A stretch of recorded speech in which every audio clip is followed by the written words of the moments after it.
కోనసీమలో ఒక చిన్న పల్లెటూరులో జరిగిన కథ.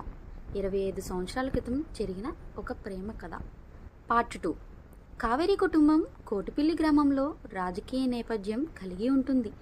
25 ఏళ్లుగా గ్రామంలో గ్రామ సర్పంచ్ పదవి కలిగి ఉంటాడు కావేరి తండ్రి. 25 ఏళ్లుగా కావేరి తండ్రి భూపతిరాయుడికి రాజకీయంగా నిలబడటానికి ఎవరూ సాహసించేవారు కాదు.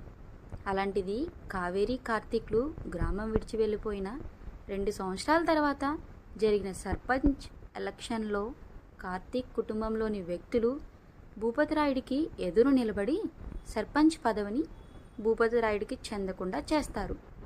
ఆ ఓటమిని జీర్ణించుకోలేని భూపతిరాయుడు కుటుంబం గ్రామంలో పరువు పోయిందని భావించి తమ కడుపును పుట్టిన కావేరి ఈ క్షణం నుంచి చచ్చిపోయింది అని గోదావరి నదిలో తర్పణం వదిలేస్తారు.